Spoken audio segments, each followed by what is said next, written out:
ಸೊರಬ ಪಟ್ಟಣದ ಪುರಸಭೆ ಕಚೇರಿ ಮುಂಭಾಗದ ರಸ್ತೆಯಲ್ಲಿ ಸೆಪ್ಟೆಂಬರ್ 26ರಂದು ಸ್ಥಳೀಯ ಪೊಲೀಸರು ರಾಷ್ಟ್ರೀಯ ರಸ್ತೆ ಸುರಕ್ಷತಾ ಸಪ್ತಾಹ ಕಾರ್ಯಕ್ರಮ ಹಮ್ಮಿಕೊಂಡಿದ್ದರು. ಈ ವೇಳೆ ಟ್ರಾಫಿಕ್ ನಿಯಮಗಳ ಪಾಲನೆ, ರಸ್ತೆಯಲ್ಲಿ ಸಂಚರಿಸುವ ವೇಳೆ ಅನುಸರಿಸಬೇಕಾದ ಕ್ರಮಗಳ ಬಗ್ಗೆ ಪೊಲೀಸರು ಸಾರ್ವಜನಿಕರಿಗೆ ಸಲಹೆ ಸೂಚನೆ ನೀಡಿದರು. ಬೈಕ್ ಚಾಲನೆ ವೇಳೆ ತಲೆಗೆ ಹೆಲ್ಮೆಟ್ ಧರಿಸುವ ಮಹತ್ವದ ಬಗ್ಗೆ ಕಲ್ಲಂಗಡಿ ಹಣ್ಣಿನ ಮೂಲಕ ನೀಡಿದ ಪ್ರಾತ್ಯಕ್ಷಿಕೆ ನಾಗರಿಕರ ಗಮನ ಸೆಳೆಯಿತು. ಈ ವೇಳೆ circle inspector Rajashekar, sub inspector Naveen ಸೇರಿದಂತೆ ಮೊದಲಾದವರು ಉಪಸ್ಥಿತರಿದ್ದರು.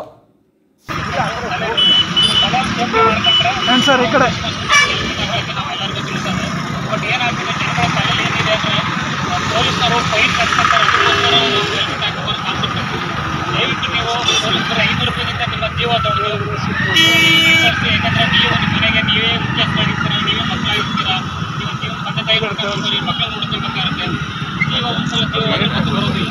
ಯಾಕೆಂದರೆ 500 ರೂಪಾಯಿ ದೊಡ್ಡದಲ್ಲ. ಯಾಕಂದರೆ ಪೊಲೀಸರು ಫೈನ್ ಹಾಕೋದು ಏನು ನಿಮ್ಮ ಜಾಗೃತಿ ಮೂಡಿಸ್ಕೊಳ್ಳಿ ಅನ್ನೋ ಉದ್ದೇಶಕ್ಕೋಸ್ಕರ ನಾವು ಫೈನ್ ಹಾಕ್ತೀವಿ ಬಿಟ್ಟರೆ ಬೇರೆ ಉದ್ದೇಶ ಫೈನ್ ಹಾಕೋದಿಲ್ಲ. ಸೊ ಏನಾಗ್ತದೆ, ನಿಮ್ಮ ಸೇಫ್ಟಿ, ಪೊಲೀಸರಿಗೆ ಏನು ಅಲ್ಟಿಮೇಟ್ಲಿ ಸೇಫ್ಟಿ ಅಷ್ಟು ಮುಖ್ಯ ಅಂತ ಬಿಟ್ಟರೆ ಈಗ ನಾರ್ಮಲ್ ಆಗಿ ಯಾರು ಕೇಳೋದಿಲ್ಲ. ಹೇಳಿದ್ರು ಕೂಡ 3 ಸಲ ಹಂಗೆ ಹೋಗ್ತೀರ. ಸೊ ಆ ಉದ್ದೇಶಕ್ಕೋಸ್ಕರ ಫೈನ್ ಹಾಕಿ ಬಿಟ್ಟರೆ ಬೇರೆ ಏನು ಇರೋದಿಲ್ಲ. ನೀವು ಜಾಗೃತಿಯನ್ನು ಬಿಟ್ಟರೆ ನೀವು ಕೈ ಬೈಬೋದು, ಸಮಸ್ಯೆ ಫ್ರಾಕ್ಚರ್ ಉಳ್ಕೋಬೋದು, ಕಾಲು ಮುರಿದು ಉಳ್ಕೋಬೋದು, ತಲೆ ಡ್ಯಾಮೇಜ್ ಆದರೆ ಅದೇ ಕಾಣ್ಕೊಂಡು ಉಳ್ಕೊಳ್ಳಲ್ಲ. ಸೊ ಇದು ಸಂಬಂಧಪಟ್ಟ ಒಂದೇ ಒಂದು ಎಕ್ಸಾಂಪಲ್ ನಮ್ಮ ಸರಿಸ್ಕೊಂಡು ತೋರಿಸ್ತಾರೆ. ಜಸ್ಟ್ ಅಬ್ಸರ್ವ್ ಮಾಡಿ. ಯಾಕಂದರೆ ಹೆಲ್ಮೆಟ್ ಯಾಕೆ ಮುಖ್ಯ ಅನ್ನೋದನ್ನ ಎಕ್ಸಾಂಪಲ್ ತೋರಿಸ್ತಾ ಇದ್ದೀವಿ. ಇದು ಒಂದು ಅವ್ರ ತಲೆ ಅಂತ ತಿಳ್ಕೊಂಡ್ರೆ ಇದು ನಮ್ಮ ಮನುಷ್ಯನ ತಲೆ. ಹೆಲ್ಮೆಟ್ ನೀವು ಡೆಮೋಗೋಸ್ಕರ ತೋರಿಸ್ತಾ ಇರೋದು. ಹೆಲ್ಮೆಟ್ ಇರುತ್ತೆ, ನಾವು ತಲೆ ಬೈಕ್ ರೈಡ್ ಮಾಡ್ತಾ ಇರ್ತೀವಿ.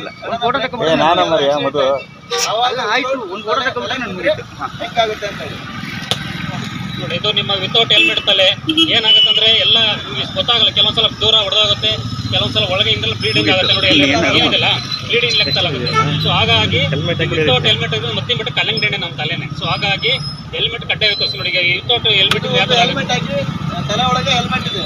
ನೀವು ಬಿದ್ದರೆ ನಿಮ್ಮ ಕುತ್ತಿಗೆ ಈ ಕಡೆ ಇರುತ್ತೆ, ಈ ಕಡೆ ಇರುತ್ತೆ. ನಾನು ಹಿಂಗೆ ಬಿಡ್ತೀನಿ, ಹೆಲ್ಮೆಟ್ ಹೊಡೆದೋಯ್ತು ನೋಡಿ. ಕಲ್ಲಂಗಡಿ ಹಣ್ಣು ಹೌದಾ? ಇದು ನಿಮ್ಮ ತಲೆ ಅಲ್ವಾ? ಸೊ ಇದು ನಿಮ್ಮ ತಲೆ ಯಾವುದೇ ಕಾರಣಕ್ಕೂ ನೋಡಿ ಆಗುತ್ತೆ, ನಿಮಗೆ ಜೀವ ಉಳಿಯುತ್ತೆ. ಸೊ ಹಾಗಾಗಿ ದಯಮಾಡಿ ಹೆಲ್ಮೆಟ್ ಬಿಡ್ರಿ. ಇದು ವಿತೌಟ್ ಹೆಲ್ಮೆಟ್ರಿಂದ ಆಗಿರ್ತಕ್ಕಂಥ ನಿಮಗೆ ಪ್ರಭಾವ. ವಿತ್ ಹೆಲ್ಮೆಟ್ರಿಂದ ಕೂಡ ನಿಮ್ಗೆ ಏನಿದೆ ನೋಡಿ, ಯಾವುದೇ ರೀತಿ ತೊಂದರೆ ಆಗಿಲ್ಲ. ಹೆಲ್ಮೆಟ್ ಸಣ್ಣ ಪುಟ್ಟ ಸ್ಕ್ರಾಚ್ ಆಗ್ತಾ ಬಿಟ್ರೆ, ತಲೆಗೆ ಸಣ್ಣ ಪುಟ್ಟ ಸ್ಕ್ರಾಚಸ್ ಆಗಿದೆ ಅಷ್ಟು ಬಿಟ್ಟರೆ ಮತ್ತೇನು ಸಮಸ್ಯೆ ಆಗಿಲ್ಲ. ಸೊ ಹಾಗಾಗಿ ದಯಮಾಡಿ ಎಲ್ಲರೂ ಕೂಡ ಹೆಲ್ಮೆಟ್ ಧರಿಸಿ ವಾಹನ ಚಲಾಯಿಸಿ. ಅರ್ಥ ಆಗ್ತಿದೆಯಲ್ಲ? ಹಾಂ, ಎಲ್ಲ ನಮ್ಮ ಜೊತೆ ಒಂದೆಲ್ಲ ಸ್ಲೋಗನ್ ಹೇಳ್ತೀರಾ? ಹಾಂ, ಎಲ್ಲರೂ ಸೇರ್ತೀರಲ್ಲ? ಎಲ್ಲರೂ ಹೆಲ್ಮೆಟ್ ಧರಿಸಿ, ಜೀವ ಉಳಿಸಿ, ಸಂಚಾರ ನಿಯಮ ಪಾಲಿಸಿ, ಪೊಲೀಸರೊಂದಿಗೆ ಸಹಕರಿಸಿ. Thank you. ಗಾಡಿಯಲ್ಲಿ ಡಿಜಿಲಾಕರ್ ಅಂತ ಒಂದು ಆ್ಯಪ್ ಬಂದಿದೆ, ಗೊತ್ತಿದೆಯಾ? ಅದರಲ್ಲಿ ನೀವು RC, DL, ಇನ್ಶೂರೆನ್ಸ್ ಇವು 3 ಕಾಪಿನ ಇಟ್ಕೋಬೋದು. ಅದು ಮಾತ್ರ ವ್ಯಾಲಿಡ್. ಕೆಲವು ಸಲ ಜೆರಾಕ್ಸು, ವಾಟ್ಸಪ್ ತೋರಿಸೋದು ಅದೆಲ್ಲ ವ್ಯಾಲಿಡ್ ಇಲ್ಲ.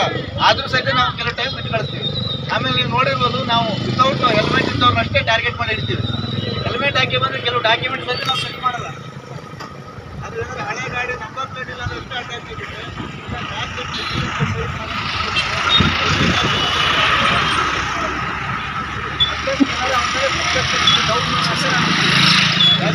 ಹೆಲ್ಮೆಟ್ ಇದ್ದರೆ ಡೆತ್ ಆಗುತ್ತೆ. ನೀವು ಹೊಸಪೇಟೆ ಹಾಕಿದ್ರೆ ಮೊನ್ನೆ ರೀಸೆಂಟಾಗಿ 1 ತಿಂಗಳಾಯ್ತು ಅವನು LTG ಆಗಿ. ಹೆಲ್ಮೆಟ್ ಇದ್ರೆ ಬಂದು ಅವನು ಇವತ್ತು ಹೋಮ್ಗಾರ್ಡ್ ಇರ್ತಿರಲಿಲ್ಲ. ಇವತ್ತಿಗೆ ಅವನು ಸ್ಟೇಟ್ಮೆಂಟ್ ಕೊಡೋಕ್ಕಾಗ್ತಾ ಇಲ್ಲ.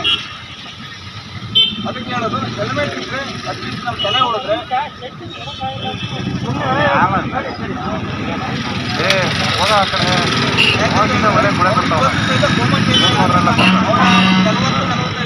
ಮನುಷ್ಯ, ಅವನ ಫ್ಯಾಮಿಲಿಗೆ ಮಕ್ಕಳು ಚಿಕ್ಕ ಇದ್ದಾವೆ, ಅವನು ಇವತ್ತು ಲೈಫ್ ಫ್ಯಾಮಿಲಿ ಭಾಳ ಕಷ್ಟದಲ್ಲಿದೆ. ಅದು ಅಲ್ಲದೆ ಅವನು ಇನ್ಶೂರೆನ್ಸ್ ಸಹಿತ ಅಮೌಂಟ್ ಇಲ್ಲ. ಇನ್ಶೂರೆನ್ಸ್ ಇಲ್ಲ ಅಂತ ಹೇಳಿದ್ರೆ ಯಾವುದೇ ಹಣ ನಿಮಗೆ ಆಕ್ಸಿಡೆಂಟ್ ಆದರೆ ಕವರ್ ಆಗಲ್ಲ. ನೀವೇನಾದರೂ ಬೇರೆಯವನಿಗೆ ಆಕ್ಸಿಡೆಂಟ್ ಮಾಡಿದ್ರೆ ನಿಮ್ಮ ಗಾಡಿದು ಇನ್ಶೂರೆನ್ಸ್ ಇಲ್ಲ ಅಂತ ಹೇಳಿದ್ರೆ ನೀವೇ ಕೈಯಿಂದ ತುಂಬಿಕೊಡ್ಬೇಕಾದ್ರೆ ಇನ್ಶೂರೆನ್ಸ್ ಕಂಪ್ನಿ ನಿಮಗೆ ಇರೋದೇ ಇಲ್ಲ. ಭಾಳಷ್ಟು ಜನಕ್ಕೆ ಪೊಲೀಸರು ಕೈ ಆಟ ಮಾಡಿದ ತಕ್ಷಣ ಮಾಡ್ತೀರಿ, ಇನ್ನೂ ಸ್ಪೀಡ್ ಆಗ್ತೀರಿ. ಹೋಗಿ ಮುಂದ್ಗಡೆ ಡಿವೈಡರ್ ಹೊಡೆದ್ರೆ 500 ರೂಪಾಯಿ, 200 ರೂಪಾಯಿ, 1000 ರೂಪಾಯಿ ಉಳ್ಸಕ್ಕೆ ಹೋಗಿ ನಿಮ್ಮ ತಲೆ ಹೋಯ್ತು, ಕಾಲು ಹೋಯ್ತು ಅಂದರೆ ಲಕ್ಷಗಟ್ಟಲೆ ಕಳಿತೀರಿ. ಅದು ಜೀವನ ಹೋಯ್ತು ಅಂದರೆ. ಹಾಗಾಗಿ ದಯವಿಟ್ಟು ಗಾಡಿ ಓಡಿ ಕಳಿಸ್ತೀನಿ ಅಂದರೆ ನಮ್ಮ ಇನ್ಶೂರೆನ್ಸ್ ಇದೆಯಾ ವರ್ಷ ಚೆಕ್ ಮಾಡ್ಬೋದು. ಹೆಚ್ಚಂದರೆ 500 ರಿಂದ 1000 ರೂಪಾಯಿ ಕಟ್ಟಿ ಬರ್ಬೋದು. 2 ವೀಲರಿಗೆ ಮ್ಯಾಕ್ಸಿಮಮ್ 1 ರಿಂದ 1.5 ಸಾವಿರ. ಅದಾದಮೇಲೆ ನಿಮಗೆ ಈ third party, first party insurance ಅಂತ ಬರುತ್ತೆ. ನೀವು ನೋಡಿ ಪಾರ್ಟಿ ಇನ್ಶೂರೆನ್ಸ್ ಅಂತ ಹೇಳಿದ್ರೆ ಏನಂತ ನಮ್ಗೆ ಗೊತ್ತಿಲ್ಲ ಅನ್ಸುತ್ತೆ ಕೆಲವರಿಗೆ. ಥರ್ಡ್ ಪಾರ್ಟಿ ಅಂತ ಹೇಳಿದ್ರೆ ನಾನು ವಾಹನ ಚಲಾಯಿಸ್ತಾ ಇದ್ದೀನಿ, ನಾನು ಇನ್ನೊಬ್ಬರಿಗೆ ಹಿಟ್ ಮಾಡಿದ್ರೆ ಪ್ರಾಪರ್ಟಿಗೆ ಅದು ವೆಹಿಕಲ್ ಡ್ಯಾಮೇಜ್ ಮಾಡಿದ್ರೆ ಅದು ಇನ್ಶೂರೆನ್ಸ್ ಕಂಪ್ನಿ ನನ್ನ ಪರವಾಗಿ ಅಮೌಂಟನ್ನು ಅವ್ರಿಗೆ ಕೊಡೋದಕ್ಕೆ. ಫಸ್ಟ್ ಪಾರ್ಟಿ ಅಂತ ಹೇಳಿದ್ರೆ ನಾನು ಸೆಲ್ಫ್ ಏನಾದ್ರು ಬೇಕಾಗಿದೆ ಅವರು ಕ್ಲೈಮ್ ಆಗ್ಬೇಕಲ್ಲ, ಅಂಥ ಟೈಮಲ್ಲಿ ಫಸ್ಟ್ ಪಾರ್ಟಿ ಇನ್ಶೂರೆನ್ಸ್ ಹೆಲ್ಪ್ ಆಗುತ್ತೆ. ಟೂ ವೀಲರಿಗೆ ಥರ್ಡ್ ಪಾರ್ಟಿ 700 ರೂಪಾಯಿ ಇದ್ದರೆ ಫಸ್ಟ್ ಪಾರ್ಟಿ ಬೇಸ್ ತೊಗೊಂಡ್ರೆ ಕಾಂಪ್ರಿಹೆನ್ಸಿವ್ ಅಂತ ಹೇಳ್ತೀವಿ, ಅದನ್ನು ತೊಗೊಂಡ್ರೆ ನಿಮಗೆ 1000 ರೂಪಾಯಿ ಆಗ್ಬೋದು.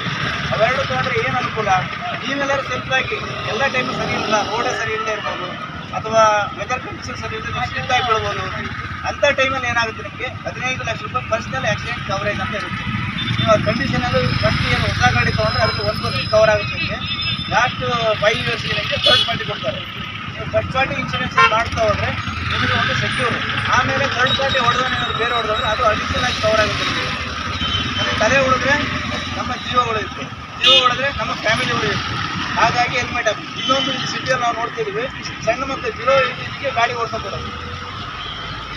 ಅದಕ್ಕೆ ಎಷ್ಟು ದಂಡ ಇದೆ ಅಂದರೆ 25,000 ರೂಪಾಯಿ ದಂಡ ಮಾಡಿದ್ರೆ ಅವ್ನು ಜೈಲಿಗೆ ಹೋಗಲ್ಲ, ಅವ್ನು ಮನೆಗೆ ಇರ್ತಾನೆ, ಅವ್ರ ತಂದೆ ತಾಯಿ ಜೈಲಿಗೆ ಹೋಗ್ಬೇಕು. ಈಗ ರೀಸೆಂಟಾಗಿ ಬಿಜಾಪುರ ಬಾಗಲಕೋಟೆಯಲ್ಲಿ ಒಂದು ಲೆಕ್ಚರಿಗೆ ಅವನು ಮೈನರು ಬೈಕ್ ಕೊಡ್ತಾರೆ, ಆಕ್ಸಿಡೆಂಟ್ ಮಾಡಿ ಅವ್ನು ಲೆಕ್ಚರ್ ಡೆತ್ ಆಗ್ತಾರೆ. ಅವಾಗ 3 ಕೋಟಿ ರೂಪಾಯಿ ಕಾಂಪನ್ಸೇಷನ್ ಕೊಡಬೇಕು. ಅವ್ರ ಫ್ಯಾಮಿಲಿ ಇನ್ಕಮ್ ಇರೋದು 1 ಎಕರೆ ಜಮೀನು ಇರುತ್ತೆ, ಅದನ್ನು ಸಹಿತ ಕೋರ್ಟ್ರು ಹರಾಜಾಗುತ್ತೆ. ನೆಕ್ಸ್ಟ್ ಅದು ಸಾಕಾಗದೇ ಇದ್ದಾಗ ತಂದೆ ತಾಯಿಗೆ ಜೈಲು ವಾಸ ಇಬ್ಬರಿಗೂ. ಸೊ ಇಷ್ಟೆಲ್ಲ ಸಮಸ್ಯೆ ಆಗೋದು ಯಾವಾಗ ನಮ್ಮದು ಇನ್ಶೂರೆನ್ಸ್ ಇಲ್ಲದೆ ಇರೋ 1,000 ರೂಪಾಯಿ ಖರ್ಚು ಮಾಡಿದೆ ಮತ್ತು ಮೈನರಿಗೆ ಬೈಕ್ ಕೊಟ್ಟಿರೋದು. ಬಿಲೋ 18 ಯಾವುದೇ ಕಾರಣಕ್ಕೂ ಗಾಡಿ ಓಡಿಸೋಂಗಿಲ್ಲ. 18+ ಇದ್ದವರು ನೀವು DL ಮಾಡಿಸ್ಕೋಬೇಕು. ಫಸ್ಟ್ ನಿಮಗೆ LLR ಮಾಡಿಸ್ತಾರೆ, ಒಂದು 15 ಕ್ವಶನ್ ಇರುತ್ತೆ, ಅದರಲ್ಲಿ 11 ಕ್ವಶನ್ಗೆ ಆನ್ಸರ್ ಸರಿ ಆದರೆ LLR ನಿಮ್ಮದು ರೆಡಿ ಆಗುತ್ತೆ. ಅದಾದಮೇಲೆ ನಿಮಗೆ ಡ್ರೈವಿಂಗ್ ಲೈಸೆನ್ಸ್ ಟೆಸ್ಟಿಗೆ 1000 ಹೋಗ್ತೀವಿ ಹೇಳಿದ್ರೆ ನೀವು ಡ್ರೈವಿಂಗ್ ಟೆಸ್ಟ್ ಪಾಸ್ ಆದರೆ ಒಂದು 2,500-3,000 ರೂಪಾಯಿ 1,000 ರೂಪಾಯಿನ ಟೂ ವೀಲರ್ ಫೀಸ್ ಇದೆ. ನೆಕ್ಸ್ಟ್ ಅಂದರೆ ನಿಮ್ಗೆ 2,500-3,000 ರೂಪಾಯಿ ಎಲ್ಲ ಓಡಾಟದ ಖರ್ಚು ಇರುತ್ತೆ. 3,000 ರೂಪಾಯಿ DL ಮಾಡಿಸ್ತೀವಿ. ನಿಮಗೆ ವ್ಯಾಲಿಡ್ DL ಇತ್ತಂತ ಹೇಳಿದ್ರೆ, ಒಂದು ಇನ್ಶೂರೆನ್ಸ್ ಇತ್ತಂತ ಹೇಳಿದ್ರೆ ನಿಮ್ಮನ್ನು ಯಾರು ಟಚ್ ಮಾಡ್ತಾರಾ ವಿತೌಟ್ ಹೆಲ್ಮೆಟ್ ತೊಗೊಂಡೋದ್ರೆ? ಹೆಲ್ಮೆಟ್ ಹಾಕೊಂಡು ಗಾಡಿ ಓಡಿಸೋರಿಗೆ ನಾವು ಯಾರು ಹಿಡಿತೀವ? ನಾವು ನೋಡಿ ದಂಡ ಹೊತ್ತೆ ಫೈನ್ ಹಾಕ್ತೀವಿ, ಇನ್ನು ರಂಗನಾಥನ ಟೆಂಪಲಲ್ಲಿ ಫೈನ್ ಹಾಕ್ತೀವಿ. ಎಲ್ಲ ಒಂದು ನಂಬರ್ ಪ್ಲೇಟ್ ಇರೋಲ್ಲ, ಇಲ್ಲ ಅವ್ರದ್ದು ಹೆಲ್ಮೆಟ್ ಇರೋಲ್ಲ, ಇಲ್ಲ ಇನ್ಶೂರೆನ್ಸ್ ಅವ್ರು ಲ್ಯಾಪ್ಸ್ ಆಗಿರೋದೇ ಗೊತ್ತಿರೋಲ್ಲ. ಆಮೇಲೆ ಇನ್ನೊಂದು ಎಮಿಷನ್ ಸರ್ಟಿಫಿಕೇಟ್ ಅಂತ ಬರುತ್ತೆ, ಅದು 621 ಸಲ ರಿನ್ಯೂವಲ್ ಆಗುತ್ತೆ. ಅದೊಂದು 60 ರೂಪಾಯಿ ಇರುತ್ತೆ, ಅದನ್ನು ಒಂದು ಮಾಡಿಬಿಟ್ಟು ನಾವು. ಆಮೇಲೆ ಗಾಡಿದು 15 ಇಯರ್ಸಿಗೆ ನಿಮ್ಮದು ಫಿಟ್ನೆಸ್ ಮುಗಿಯುತ್ತೆ. ನಮ್ಮ ಇಂಡಿಯಾದಲ್ಲಿ 15 ಇಯರ್ಸಿಗೆ ಒಂದು ಗಾಡಿಯ ಒಂದು ಫಿಟ್ನೆಸ್ ಇರುತ್ತೆ. ಅದಾದಮೇಲೆ ಎಕ್ಸ್ಟ್ರಾ ಬೇಕಂದ್ರೆ ನೀವು ಫೈನ್ ಕಟ್ಟಿ ಸರಿ ಇದೆ ಅಂತೇಳಿ RTO ಇಂದ ಇನ್ಸ್ಪೆಕ್ಷನ್ ಮಾಡ್ತೀವಿ. ಮತ್ತು ಇಯರ್ಲಿ ನೀವು RTO ಇಂದ ಪರ್ಮಿಷನ್ ತೊಗೊಳ್ಬೇಕಾಗುತ್ತೆ. ಇನ್ನೊಂದು ನಾವು ನೋಡ್ತೀವಿ, ಕಾಲೇಜ್ ಹುಡುಗರು 2-3 ಜನ ಗಾಡಿ ಓಡಿಸ್ತಾರೆ. ತಂದೆ ತಾಯಿಗಳು ಯಾವುದೇ ಕಾರಣಕ್ಕೂ ಮಕ್ಕಳು ಏನು ನಡೆದಿದ್ರೆ ಆರಾಮಾಗಿ ಪಾಸ್ ಮಾಡ್ಕೊಂಡು, ಬಟ್ ಯಾರು ಆ ಥರ ಮಾಡಲ್ಲ. ಅವ್ರ ಮಗ ಬೇಗ ಬಂದು ಬೇಗ ಒಂದು ಬೈಕ್ ಕೊಡ್ತಾರೆ, ಬಟ್ ಅದು ಬರ್ತಾ ಒಬ್ಬನೇ ಬರ್ತಾರೆ, ಬಸ್ ಸ್ಟ್ಯಾಂಡಿಗೆ ಬರ್ತಾ 3 ಜನ ಆಗ್ತಾರೆ, ಏರಲ್ಲಿ ಹೋಗ್ತಾ ವೀಲಿಂಗ್ ಆಗ್ತವೆ. ಅದೆಲ್ಲ ನೀವು ಅಬ್ಸರ್ವ್ ಮಾಡಿರಲ್ಲ. ಅದಕ್ಕಾಗಿ ಬೈಕ್ ಕೊಡಬೇಕಾದ್ರೆ ಯೋಚನೆ ಮಾಡಿ ಒಂದ್ಸಲ. ನಿಮಗೆ ಮನೆ ಬೇಗ ಬರ್ಬೋದು ಅಥವಾ ಅವನಿಗೆ ಖುಷಿ ಪಡ್ಬೋದು, ಬಟ್ ಜೀವ ಹೋಯ್ತು ಅಂತ ಯಾರೂ ವಾಪಸ್ ಕೊಡ್ತಲ್ಲ. ಅದು ಬಿಟ್ಟು ನಿಮಗೇನಾದರೂ ನಾವು ಹೇಳಿದ್ರಲ್ಲಿ ಡೌಟ್ ಇದ್ದು ತಾವು ಕೇಳ್ಬೋದು. ಇನ್ನೊಂದು, ಮೊಬೈಲ್ ಫೋನ್ ಯೂಸ್ ಮಾಡಿದರೆ ಒಂದು ಸೈಡಿಗೆ ಅವರಿಗೆ ರೋಡಲ್ಲೇ ಇರಲ್ಲ, ಅವರು ಅದೇ ಜ್ಞಾನದಲ್ಲಿರ್ತಾರೆ. ಸಡನ್ನಾಗಿ ಯಾವನೋ ಒಬ್ಬರು ಸ್ಪೀಡ್ ಬಂದ, ನೀವು ಮೊಬೈಲ್ ಜ್ಞಾನದಲ್ಲಿರ್ತೀರಿ, ಅವನು ಇರ್ತೀರಿ, ಬಟ್ ಅವನು ಹೊಡೆದ ಅಂದರೆ ಅದು ಸಹಿತ ಡೆತ್ತಾಗುತ್ತೆ. ಮೊಬೈಲ್ ಫೋನ್ ರೈಡಿಗೆ 1,000 ಫೈನ್ ಇದೆ. ಆಮೇಲೆ DL ಕ್ಯಾನ್ಸಲೇಷನ್ ಬರೆಯೋ ಪವರ್ ಇದೆ ನಮಗೆ. ನಾವು ಬರೆದ್ರೆ ನಿಮಗೂ 6 ಮಂತು ಅಥವಾ 1 ಇಯರು DL ಕ್ಯಾನ್ಸಲ್ ಆಗಬೇಕು.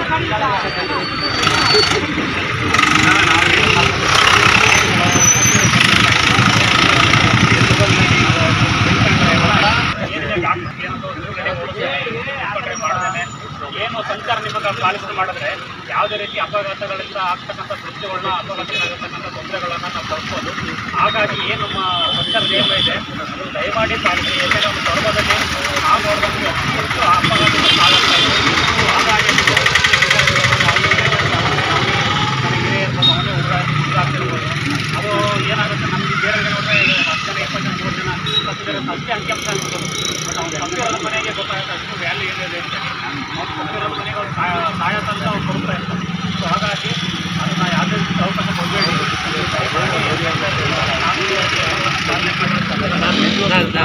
ಅಪಘಾತ ಆಗೋದಿಲ್ಲ. ಸೊ ಹಾಗಾಗಿ ಎಲ್ಲರೂ ಕೂಡ